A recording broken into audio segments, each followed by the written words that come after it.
apa? Statif. Kalau yang gini nih, Klem. sudah tahu fungsinya? Sudah. Statif sama klem nanti dipakai di N-butil sama isolasi Minyak sirih. Ini namanya kondensor. Biting mantap. Kondensor. Kondensornya udah tadi. Oke. Ini biting mantel. Nanti biting mantel ya. Nanti ini dipanaskan, ditambahkan batu didih. Fungsinya biting mantel itu buat kayak pemanas ya. Jadi cuma buat pemanas. Ini namanya batu didih. Nanti kalau buat isolasi minyak jahe, N-butil asetat itu nanti pakai satu labu dasar bulat, nanti dipakai satu aja. Cara masukkan jangan langsung, nanti pecah, miring. Oh iya. Oke, kalau mengeluarkan ya biasa. Pokoknya kalau masukkan jangan langsung gini ya, soalnya biasanya pecah. Fungsinya buat apa?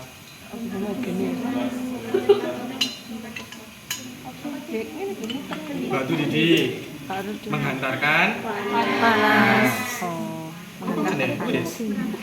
Ya, menghantarkan, meratakan biar panasnya itu semuanya di luas permukaan itu semakin rata, semakin panas. Apa ya? Wes, alat itu wes. Ini statif klem. Oh, sarung statif klem fungsinya. Statif ya buat penyangga, klemnya.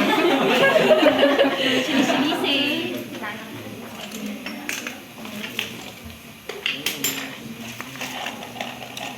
Oke, masangnya ini harus di bawah. Basket. Ini pokoknya masangnya ininya yang kan ada cekung juga toh. Yang bawah, yang cekungnya bawah itu harus di terserah semua di mana. Pokoknya ini harus di bawah. Soalnya nanti buat nyangga ini. Kenapa nggak di atas? Soalnya meskipun inimu agak kurang rapat, tapi kan masih ada bawahnya. Tapi kalau dia gini kurang rapat jatuh. Pinter, terserah. Amin. Sudah. Kemana? Ada yang ditanyakan nggak buat ini? Iya, aku tahu. Oke, lanjut ya. Lanjut ya. Tadi kan udah dijelasin tentang pipet tetes. Nah, sekarang kita langsung masuk ke pipet apa ini namanya? Ukur. Salah, pipet ukur. Kalau pipet volume itu yang ada ini Kondoknya. Ya. apa namanya? Kondoknya itu loh di tengah-tengah. Nah, ini kan nggak ada. Nah, ini namanya pipet ukur. Nah, setiap mau pakai ini tuh harus pakai book pipet. Iya. Nah, caranya ini dikempesin dulu ya. Tahu nggak di sini ada huruf apa aja? S E Terus kalau misal buat kempesin ini itu apa? Neken apa? yang atas. Salah, neken A. A. Neken A, dikempesin dulu. Nah, terus kalau udah kayak gini, kalian ambil larutannya, itu neken apa? Ya, S. Ingat-ingat ya, S itu sedot. Jadi buat nyedot larutannya. Terus misalnya di baker ya, kalian sedot. Terus kalau udah kan dikeluarin, itu neken apa berarti yang terakhir? Nah, terus kalau kalian tahu nggak bedanya pipet ukur sama pipet tetes? Kira-kira apa? Ada volumenya. Apa-apa? Jadi kalau pipet ukur itu dipakai buat ininya pipet ukur ini punya tingkat ketelitian yang lebih tinggi dibandingkan pipet tetes. Kalau ini soalnya kan volumenya udah pasti kan, semisal kalian mau ngambil 2 mili. Nah, kalau semisal pakai pipet tetes kan nggak tahu seberapa banyak kalian mau ngambil kan. Jadi pakai pipet ukur ini. Ini skalanya macam-macam. Ini ukurannya dia 10 mili. Terus juga ada yang 20, 100, gitu banyak lah macamnya. Jadi kalian sesuaikan aja ya. Tapi kalau semisal butuh ngambil larutan di bawah 10 mili, kalian jangan pakai yang 20. Kan 10 kan masih cukup. Jadi pakai yang 10 aja. Jadi disesuaikan. Terus lanjut dari situ ke ini. Ini sama juga pipet, tapi apa namanya? Pipet apa? Apa? Ya, mikropipet. Jadi kan tadi kan pipet tetes dulu urutannya, terus habis di atas pipet tetes itu ada pipet ukur. Nah, terus yang paling tinggi tingkat keakuratannya itu ada mikropipet. Soalnya biasanya ini dipakai buat ngambil larutan yang volumenya di bawah 1 mili atau maksimal 1 mili lah. Nah, terus mikropipet itu ininya aja ya. Terus setiap pakai ini itu wajib pakai ini, namanya blue tip. Jadi ini nanti yang buat nampung larutannya. Nah, terus ini kan tadi kan maksimal 1 mili ya. Kalau semisal 1 mili, itu berarti kalian set ini sebesar 1000 mikroliter. Nih, di sini udah kelihatan tulisannya 100 sampai 1000 mikroliter. Nah, terus cara ngaturnya, ini kan masih 550. Kelihatan nggak? Iya, kelihatan. Nah, cara ngaturnya, itu kalian putar aja ini nih, sampai 1000. Itu kalau semisal butuh ngambil 1 mili ya. Terus kalau misalnya ini udah 1000, kalian langsung ambil aja. Caranya gampang sih, gitu sampai kayak ini ke bawah klep gitu. Terus kalian kalian lepas, terus baru dipindahin ke ini baker class atau apalah yang kalian butuh. Ya, terus apa? Tandanya kalau itu udah sampai 1 mili di blue. Oh, ini biasanya 1 mili sampai segini sih. Ini kayak udah pasti gitu loh. Kalau misal kalian atur Tinggal pencet aja. tinggal pencet aja. Pokoknya disesuaikan dulu. Kalau misal butuh 1 mili, ya diatur di sini 1 mili. Kalau misal 0,5 ya diatur di sini 0,5. Oke. Lanjut ke apa ya? Oh ini. Nih, tahu nggak namanya apa? Corong pisah Corong pisah fungsinya buat untuk memisahkan dua larutan yang itu, pokoknya misalkan dua larutan gitu. berdasarkan apa? Ya, masa jenis atau Pantauan. ini ya perbedaan fasa. Fasa. Jadi kita ulangi lagi, fungsi dari corong pisah itu buat memisahkan larutan berdasarkan perbedaan fasa. Jadi nanti kan larutannya kalian masukkan ke sini, terus kalian kocok-kocok kan. Udah tahu kan cara ngocoknya gimana ya? Gini-gini. Oh ya. Terus kalau ngocok ini tutupnya itu harus kalian pegang rapat. Soalnya kalau misal nggak rapat ini nanti bisa aja kebuka gini. Terus pecah kan, nggak tahu ya. Makanya buat mengantisipasi itu harus kalian pegang rapat-rapat. Terus waktu ngocok di sebelah sininya, di bagian ininya itu jangan sampai ada orang. Takutnya kesembur, nggak tahu ya kan kasihan. Jadi di sininya harus kosong ya, nggak di siapa-siapa. Terus waktu ngocok itu sesekali kerannya ini dibuka. Ini kan keran kan. Ini nutup, ini buka. Nah itu kira-kira tujuannya apa? Mengeluarkan gas paling. Iya, buat buang gasnya. Jadi buat buang tekanan uap yang berlebih pada corong pisah ini. Nah, terus apa? Ada yang mau ditanyain nggak tentang ini? Enggak. Oh ini, kan tadi kan fungsinya buat memisahkan larutan ya. Nah kira-kira ini kan nanti dipakai buat praktikum and butil.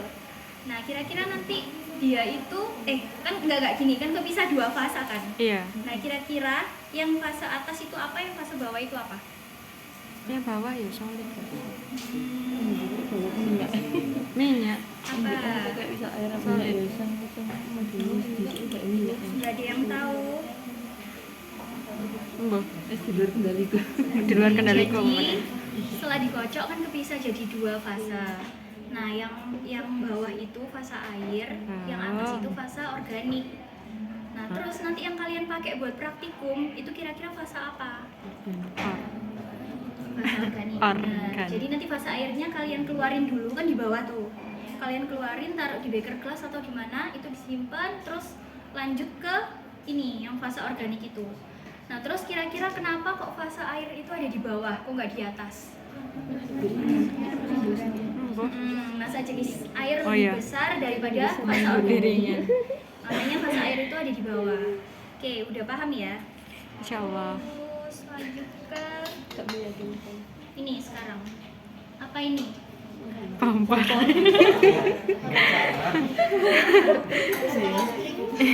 Kompor listrik. Tujuan fungsinya buat apa? Kayak nggak ada fungsi lainnya selain buat pemanasan. Jadi pasti kompor listrik ini dipakai buat manasin suatu larutan. Nah, terus ini apa namanya? Fasa. Kawat kasar. Kawat kasar. Tujuannya pakai ini buat Enggak langsung itu apinya, iya. ya benar, biar panasnya itu nggak langsung Nggak kena langsung. ke beker gelas atau labu. Terus selain itu juga buat Meratakan dengan kata lain meratakan Meratakan panas. Oke, udah paham. Udah sih. Ada yang mau ditanyakan? Apa? Gimana ya? Gini. Gimana? Kan bawa sampel itu, sampel bayam, sampel apa? Kunyit, ya itu dan lain-lain. Itu kan tak syuting. Kan itu berbentuk sagu dan kering. Kalau kita beli secara langsung atau kayak beli Langsung jadinya insannya. itu boleh apa enggak? Apa harus bikin dulu? Enggak. Yo kan tanya. Apa kata temanmu apa? Kenapa kan kalau ditunggu-tunggu sendiri? Sama ya, iya bener. Iya tapi kalau beli itu sebenarnya nggak boleh ya. Soalnya kan ada takutnya ada kandungan gulanya. Nah, semisal kalian cek di Shopee, Mas Yo tulisannya kayak nggak ada kandungan gula, kayak 100% murni. Tapi kan kita nggak tahu kan, soalnya kita nggak lihat secara langsung. Jadi kami itu merekomendasikan ini, kalian tetap bikin sendiri. Kalau semisal tadi katanya kan waktunya nggak cukup. Nggak ya, cukup, iya, waktunya. Kak. Nah itu kalian bisa cari di pasar itu kayak udah yang berupa jahe Oh iya kering iya gitu. iya iya iya. Kering terus nanti minta aja Tahu, tahu. digiringkan ke bapaknya. Jadi tetap harus ini Kan step per step. kan kalau digiling belum kering enggak sih Kak?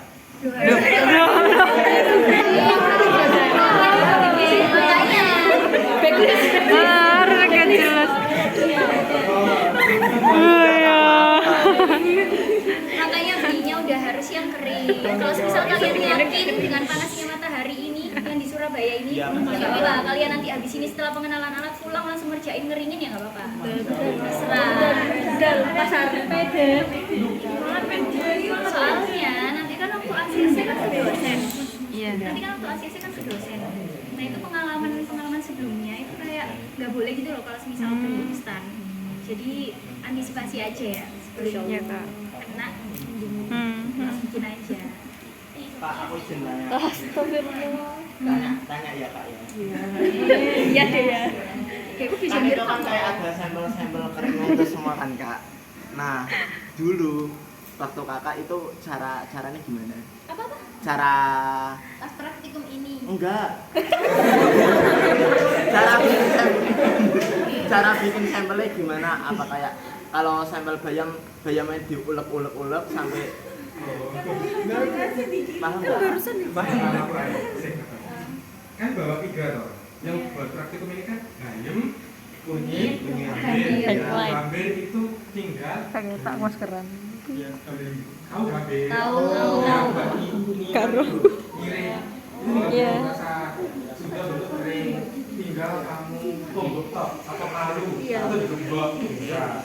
Itu bisa. Terus yang kedua bayam kamu beli 2 ikat terus habis itu dikeringkan itu 1 hari kering. Aku kemarin 1 hari kering. Itu ditumbuk Habis itu di blender aja. di blender. Sop sendiri. Ya nggak ngekos minta tolong. Nang umi. Kalau mau beli di jualan jamu